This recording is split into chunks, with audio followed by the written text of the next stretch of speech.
बिस्मिल्लाहिर्रहमानिर्रहीम। इस्तक़बाल है आपका हमारे दार अरक़म यूट्यूब चैनल में। मैं हूं आपका मेज़बान हाफ़िज़ मोहम्मद दानिश। मोहतरम सामईन नाज़रीन, आपके सवालात के जवाबात के लिए हमारे साथ मौजूद हैं बटला हाउस शाह मस्जिद के इमाम ख़तीब मुफ्ती अहमद बिन मोहम्मद अरशद ख़ान साहब।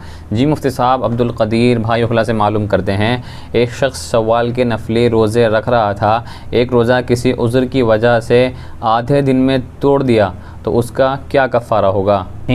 अल्हम्दुलिल्लाहि वहदा वस्सलातु वस्सलामु अला मन ला नबिय्य बअद अम्मा बाद। शव्वाल में 6 रोज़े रखना ये मुस्तहब और मसनून है। हुज़ूर अकरम सल्लल्लाहु अलैहि वसल्लम की एक हदीस है कि जिस आदमी ने रमज़ानुल मुबारक के रोज़े रखने के बाद शव्वाल के 6 रोज़े रख लिए तो अल्लाह तबारक व तआला उसको 1 साल के बराबर रोज़े रखने का सवाब अता फ़रमाते हैं। लेकिन शव्वाल के ये 6 रोज़े बहरहाल नफली रोज़े हैं। आदमी को इख्तियार है, अगर रखता है तो सवाब मिलेगा, नहीं रखता है तो कोई गुनाह नहीं होगा। लेकिन नफली रोज़ा अगर शुरू करने के बाद बीच में तोड़ दिया जाए तो अलग से तो कोई कफ़ारा वाजिब नहीं होता है, लेकिन उस रोज़े की क़ज़ा वाजिब हो जाती है। लिहाजा अगर नफली रोज़ा तोड़ दिया है तो अलग से कोई फ़िदिया या कोई कफ़ारा नहीं होगा, उसी एक रोज़े की क़ज़ा करनी पड़ेगी। मुशीउल हक़ साहब का सवाल है, ताबूत सकीना किसे कहा जाता है, वज़ाहत फरमाइए। सूरह बक़रा में दूसरे पारे में ये आयत मौजूद है, वक़ाल लहुम नबियुहुम इन्न आयत मुल्किही अन यअतियकुमुत ताबूतु फ़ीहि सकीनतुम मिर रब्बिकुम व बक़िय्यतुम मिम्मा तरक आलु मूसा व आलु हारून तहमिलुहुल मलाइका। इस आयत में ताबूत सकीना का तज़किरा है। ताबूत सकीना दरअसल ये हज़रत आदम अलैहिस्सलातु वस्सलाम का संदूक था। हज़रत आदम अलैहिस्सलातु वस्सलाम के बाद नस्ल दर नस्ल, पीढ़ी दर पीढ़ी वो आगे अम्बिया के पास मुंतकिल होता रहा और हज़रत याकूब अलैहिस्सलातु वस्सलाम के पास भी वो संदूक पहुँचा। फिर हज़रत याकूब, जिनका लक़ब इसराइल था और उनकी कौम में आने वाले अम्बिया को बनी इसराइल कहा जाता है, उन अम्बिया में भी ये संदूक मुंतकिल होता रहा। इस संदूक के अंदर अम्बिया अलैहिमुस्सलातु वस्सलाम की इस्तेमाल की हुई बाबरकत चीज़ें थी जिनको तबर्रुकात कहा जाता है। हज़रत मूसा और हज़रत हारून अलैहिमुस्सलातु वस्सलाम के पास भी ये संदूक पहुंचा और उसके बाद भी बनी इसराइल के पास ये संदूक रहा। जब कभी किसी काफिर बादशाह से जंग वग़ैरह की नौबत आती थी तो बनी इसराइल के अम्बिया और कौम वाले इस संदूक को आगे रख लिया करते थे। अल्लाह तबारक व तआला इसमें रखे हुए तबर्रुकात की बरकत से मुसलमान और बनी इसराइल के अम्बिया को जंग में फ़तह और जीत इनायत फरमाया करते थे। इसको ताबूत सकीना कहा जाता है। एक ख़ातून का सवाल है, एक ख़ातून के शौहर का इंतकाल हो गया, उसने इद्दत के बाद दूसरा निकाह कर लिया, तो क्या पहले शौहर की विरासत से उसको हिस्सा मिलेगा या नहीं? मज़कूरा सवाल का जवाब यह है कि अगर किसी खातून के शौहर का इंतकाल हो जाए और वो औरत बेवा हो जाए, इद्दत मुकम्मल करने के बाद अगर वो खातून किसी दूसरे शख्स से निकाह कर लेती है तो दूसरे शख्स के साथ निकाह करने की वजह से पहले शौहर की विरासत और जायदाद से वो खातून महरूम नहीं होगी, बल्कि उस पहले शौहर ने जो कुछ भी जायदाद और पैसे वगैरह छोड़े होंगे उसमें से पहले तो कफन दफन का खर्च निकाला जाएगा अगर होता हो, और अगर उस पर कोई कर्ज़ हो तो पहले कर्ज़ा अदा किया जाएगा, और अगर उसने कोई वसीयत भी की हो तो उसके माल में से जो तिहाई माल होगा 1/3 उसमें से वसीयत भी अदा की जाएगी। उसके बाद जो कुछ माल बचेगा उसमें से उस बीवी को भी दिया जाएगा जिसने दूसरी शादी कर ली है, और अगर मरने वाले की कोई औलाद भी थी तो उस औलाद को भी शरई हिस्सों के मुताबिक वरासत में से हिस्सा दिया जाएगा। ये कहकर उस बीवी को महरूम नहीं कर सकते कि उसने तो दूसरे मर्द के साथ निकाह कर लिया है, अब वो हमारे घर नहीं रहती है, नहीं, बल्कि वो दूसरे शौहर की बीवी थी जिसका इंतकाल हो गया है। इंतकाल की वजह से आपस में अब वो निकाह का रिश्ता तो ख़त्म हो गया है, लेकिन चूँकि मरते वक्त वो उसकी बीवी थी लिहाजा उसको जायदाद में से हिस्सा मिलेगा। एक साहब का सवाल है, एक शख्स ने चोरी के पैसों से कपड़े की दुकान खोली जिसमें उसको खूब नफ़ा हुआ, तो पूछना यह है कि उसकी ये कमाई और आमदनी हलाल है या हराम?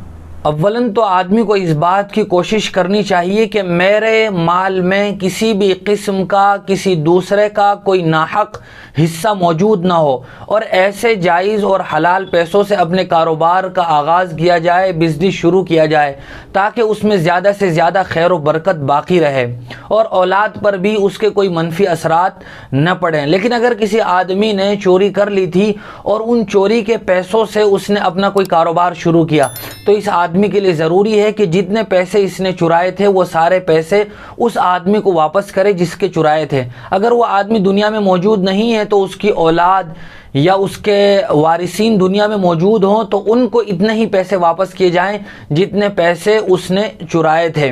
और अगर वो भी वारिसीन भी दुनिया में मौजूद नहीं है तो तलाश करने के बाद जब उसे ये इत्मीनान हो जाए कि उसके वारिसीन में भी कोई आदमी नहीं मिल रहा है, तो जितने पैसे चुराए थे इतने ही पैसे वो उसी आदमी की तरफ से जिसके चुराए थे सदका कर दिया जाए। अपनी तरफ से कोई सवाब की नीयत ना हो बल्कि उसी आदमी की तरफ से सदका कर दिया जाए। अब पैसे लौटाने के बाद उन्हीं पैसों से जो आमदनी उसकी हुई है वो हलाल कहलाएगी, वो हराम नहीं कहलाएगी। लेकिन जितने पैसे चुराए थे उन पैसों को वापस करना ज़रूरी होगा। एक साहब का सवाल है, अगर ईद की नमाज में कोई इमाम साहब एक या दो या इससे ज़्यादा ज़ायद तकबीरें कहना भूल जाए तो नमाज मुकम्मल करने का क्या तरीक़ा है?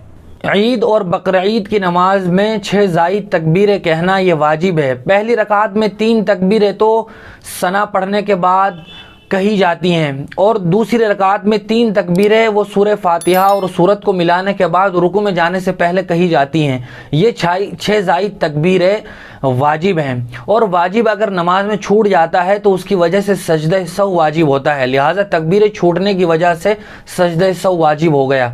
लेकिन यहाँ एक बात काबिल गौर है, मुताखिरीन फ़ुक़हा ने ये बात लिखी है कि अगर ईद की नमाज में और जुमा की नमाज में मजमा बहुत ज़्यादा हो और किसी ऐसी चीज़ का नमाज में इर्तिकाब हो जाए जिसकी वजह से सजदे सहव वाजिब हो जाता है, तो मजमा बहुत ज़्यादा होने की वजह से जुमा और ईद की नमाज में सजदे सहव नहीं किया जाएगा ताकि पिछले लोगों में इंतशार ना हो। चूँकि बहुत सारे लोग मजमे में ऐसे होते हैं जो साल भर में सिर्फ ईद ही की नमाज़ पढ़ते हैं, उनको सजदे सहव कब होता है इसका भी कोई मसला पता नहीं होता। तो अगर इमाम साहब इतने बड़े मजमे में सजदे सहव करेंगे तो पिछले मुक्तदियों में बहुत ज़्यादा इंतशार हो जाएगा और हो सकता है कि ये चीज़ इख्तिलाफ का और फितने का बाइस बन जाए। इसलिए मसला यह है कि सजदे सहव वाजिब होने के बाद भी ईद और जुमा की नमाज में मजमा ज़्यादा होने की वजह से सजदे सहव न किया जाए और अपनी नमाज मुकम्मल कर ली जाए, वह नमाज दुरुस्त हो जाएगी। एक साहब कमेंट बॉक्स में मालूम करते हैं, हिंदुस्तान और सऊदी अरब में ईद अलग अलग दिन क्यों मनाई जाती है, इसकी क्या वजह है? हुज़ूर अकरम सल्लल्लाहु अलैहि वसल्लम का इरशाद है, सूमू लिरुयतिही वाफ्तिरू लिरुयतिही, कि तुम चाँद देखकर रोज़ा रखो और चाँद देखकर ही इफ्तार करो, यानी ईद मनाओ। जाहिर सी बात है कि हमारा ईद का मनाना और रमज़ान के रोज़े रखना ये चाँद के देखने पर मौकूफ़ है और ये एक मुसल्लम हकीकत है, साबित शुदा हकीकत है कि रोज़ आना, चाँद और सूरज के निकलने और छुपने की जगह में कुछ ना कुछ फ़र्क होता है और ये ज़मीन के ज़्यादा फासले होने की वजह से बहुत ज़्यादा भी आगे पीछे हो जाता है। इसी वजह से सऊदी अरब में या बहुत सारे ममालिक में ये चाँद पहले निकल आता है तो वहाँ के लोग चाँद को देखकर ईद पहले मना लेते हैं और यही चाँद महीने का दूसरे इलाक़ों में कुछ वक्त के बाद नमूदार होता है तो दूसरे इलाके के लोग उस चाँद को देखकर अपनी ईद मनाते हैं या रोज़े रखते हैं। तो इस चाँद के निकलने के मुख्तलिफ वक्त होने की वजह से ही अलग अलग वक्तों में मुख्तलिफ मुल्कों में ईद मनाई जाती है। चूँकि हुज़ूर अकरम सल्लल्लाहु अलैहि वसल्लम की साफ़ हदीस है कि तुम चाँद देखकर रोज़ा रखो और चाँद देखकर इफ्तार करो, लिहाजा जिस मुल्क में जिस वक्त चाँद नज़र आएगा उसी के मुताबिक ईद मनाई जाएगी। इसी वजह से अलग अलग दिनों में ईद मनाई जाती है। एक साहब का सवाल है, मेरी बहन डिप्रेशन में है तो उसके लिए कोई दुआ कुरान और हदीस में हो तो मुत्तले फरमाएँ। मज़कूरा सवाल का जवाब यह है कि डिप्रेशन के सवालात आम तौर से लोग करते रहते हैं और ये परेशानी दिन ब दिन बढ़ती ही जा रही है। इसकी बहुत वाज़ेह और बुनियादी वजह हमारा इस्लामी तहज़ीब से और ईमानी अहकामात से रूगर्दानी है कि हमने उन तमाम तरीक़ों को छोड़ दिया जो जनाब नबी करीम सल्लल्लाहु अलैहि वसल्लम ने इख्तियार करने के लिए हुक्म दिया था। आपकी सुन्नतों को हमने पसे पुश डाल दिया। आम तौर से हमारी ज़िंदगी में वो तमाम तर तरीक़े गालिब आ गए जो मगरिबी तहज़ीब और वेस्टर्न कल्चर कहलाते हैं, जिसमें खुदा और दीन धर्म का सुन्नत का कोई अता पता नहीं है। लिहाजा जो आदमी भी इस मर्ज़ का शिकार हो तो उसे चाहिए कि वो अपनी 24 घंटे की ज़िंदगी पर नज़र सानी करे, बहुत गहराई के साथ अपनी ज़िंदगी का और लाइफ स्टाइल का मुहासबा करे, जायज़ा ले कि मेरे कितने आमाल ये शरीयत के ख़िलाफ़ हो रहे हैं। और 24 घंटे की ज़िंदगी में जो कुछ जनाब नबी करीम सल्लल्लाहु अलैहि वसल्लम ने मुख्तलिफ़ अवकात में दुआएं पढ़ने की तलक़ीन की है, उन दुआओं को याद किया जाए और उन पर रोज़ बरोज़ अमल किया जाए।